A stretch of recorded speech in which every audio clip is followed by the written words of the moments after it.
All right, grade 6. I hope you had a lovely time with your holidays, but now it's time for us to work again. All right, so on page 34, we're going to start with angles. Now you're going to make notes for me on this. So you're basically going to write what the angles are. We're going to specifically write these ones. You're going to draw them in your books and make the notes, and these three at the bottom here, because these are the ones we're going to work with the most, these three specifically. So the first thing that you had to do, or going to do, is you're going to look at this page. Now, you're going to copy this into your actual workbooks, workbook 1, like I asked you to, and we're going to look. So the shape is an irregular quadrilateral. So that's number 1. So now we're going to look at the angles of each A, B, and C. Now let's start with A. So now we're going to turn the book. You're going to turn it so that you can actually have it in front of you. And you're going to take your ruler. You should have one somewhere, or you can use your pencil. And you're going to put it there. So now we're going to look. Is it? So that's 90 degrees there for a straight angle. Is it more than 90 degrees? Is it less than 90 degrees? So now we're going to look. So we know it's less than 90 degrees. Now let's look here. Angles that are smaller than right angles are called acute angles. So when I said 90 degrees, I referred to this specifically, where it's a straight line. So what you're going to do now, so now we know A is a acute angle. Then you will write in your books, acute angle. Not in your books like I'm writing, in your maths book 1. So now we're going to look at angle B again. Now we're going to turn our books again.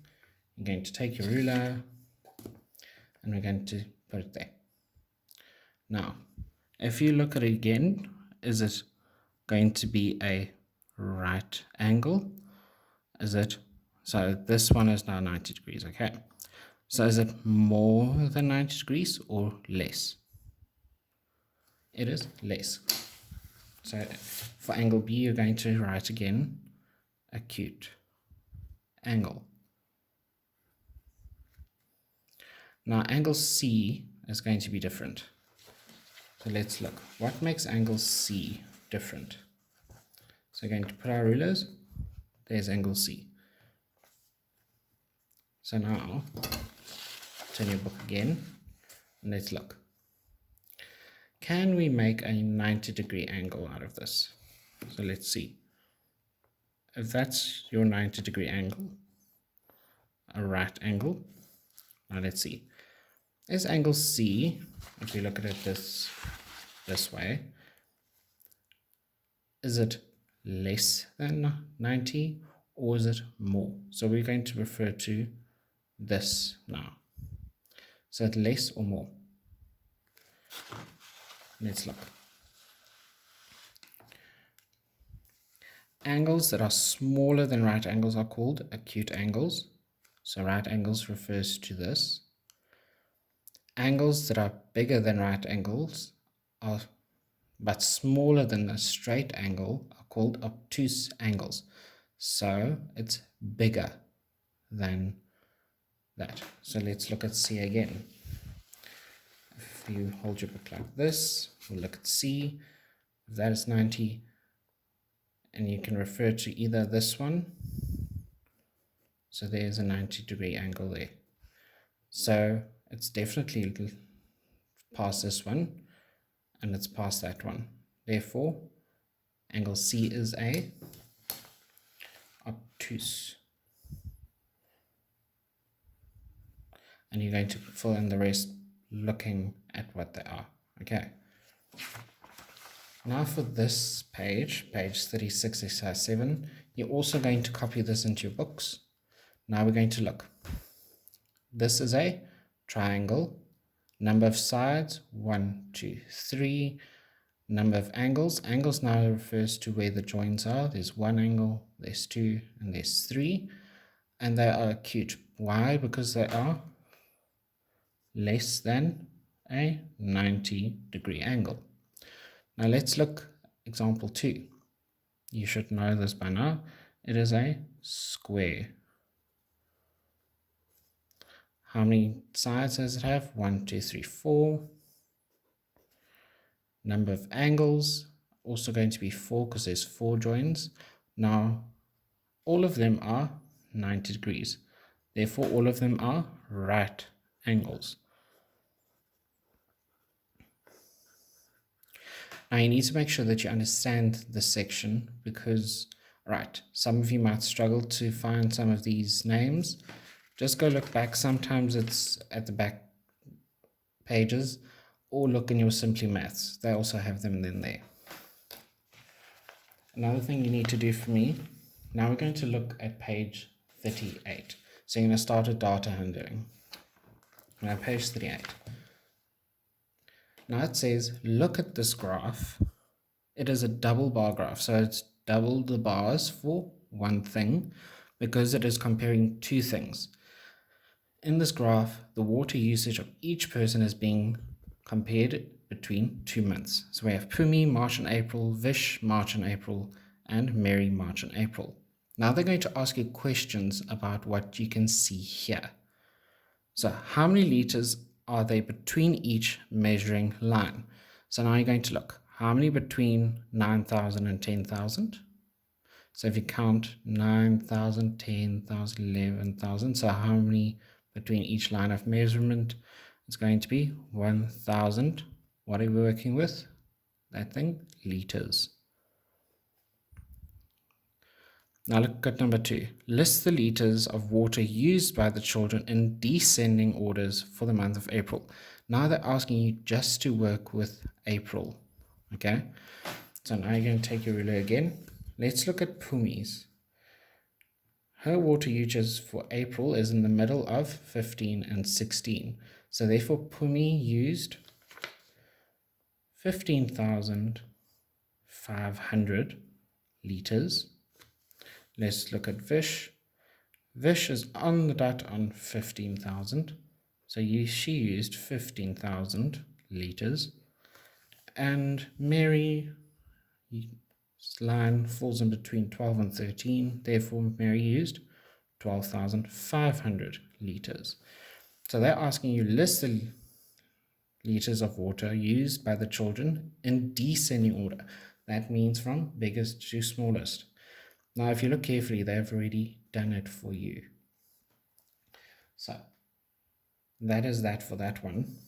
And then just read what they want you to do. Basically, all with data handling is just read what they're asking you to do. The next exercise, same thing. Just read what they ask you to do. Now with this one, you're going to make this up because you're not in class. But what you can do is you can ask your parents some of these questions and you can make up things from there. With a pictograph, people, it says draw a pictograph to show your results in question 1. So you're going to do this first before you do this. Now, let's say for glass, people recycled 1, 2, 3, 4, 5 people recycled glass. And they're going to now see. So now they say recycling in your class. How many glass people recycle glass? 5. So that means 2 of these guys. 1, 2. Why? Because it's 2 people. 2 times 2 is, that's 4. But we have 5. So now we're going to draw half a stick man. It looks weird, but it's okay. Shame.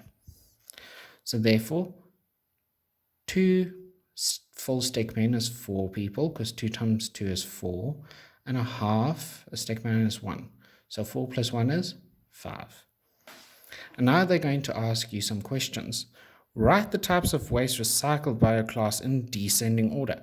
Now you're going to look at this and you're going to write them in descending order. So let's say glass was 5, Tetra Pak was 4, polystyrene was 3, cardboard was 2, and paper 1, and these two are 0.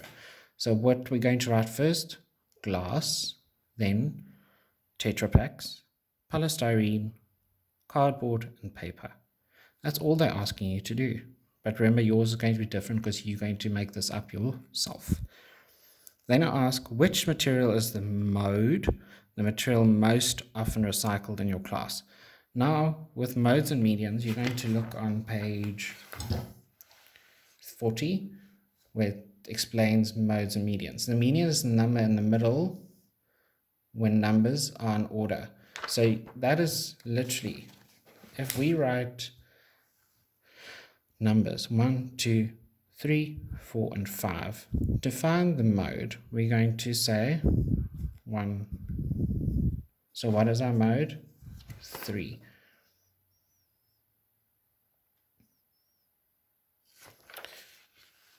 So we're going to make up another one just to make it clear, because I made a mistake here. So if I put another 3 there, so let's start over. So the mode is the one that's in the middle that occurs the most. So we're going to change this now to give us a mode.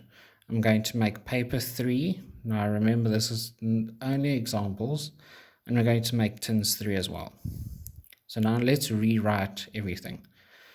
So now we have 5 for glass. So we're going to have 5 for glass. But remember, you're going to ask, so what they want. They're asking for materials. I'm just using the numbers so I can explain it. Then we have the Tetra Paks, which is 4. Then we have paper and tins, which is 3. Both are 3. Then we have cardboard, which is 2. And let's make plastic 1 now, just for instance. So mode is the one that's in the middle. So we're going to now see which is in the middle. We scratch one off on each side. So we have 2 in the middle, which is 3. 3 is the one that occurs the most, because there's 2 of them. So this is going to make sure that you see what they want you to do. Now, the next one is quite interesting. You're going to not do number 4 for this, because I don't see there's a reason for you to. The last thing you're going to do today for me is exercise 4, modes and medians. So now they gave us a set of numbers, 12, 24, 16, 25, 12, 15, 12, 20, and 26. The mode is the number that occurs most often, and the mode is 12. How did they get that? Because it occurs 1, 2, 3 times. The median is the number in the middle, so the middle score, where the numbers are in order. So now they all ordered them in smallest to biggest. And to find it easy, you can just cross it off when you've done yours. And we're going to find that 16 is in the middle. So our median is 16. So let's see. Use the set of numbers to find the mode and median. So 17, 67, 34, 98, 23, 67, and 45.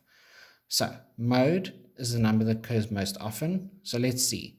There's 2 67s. Therefore, our mode is 67. Now median, let's organize them from smallest to biggest. So we're going to say 17, 23, 34, 45, 67, put commas before I forget, and 98. Now let's see. 1, 2, cross, cross, cross.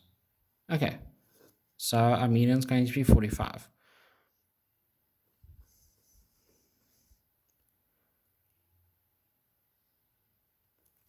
And that's it. It's quite easy. If you still struggle with this now, I'm not exactly sure if it was 45. You're going to check for me. Okay, so you're going to be the teacher for this one. All right, good luck.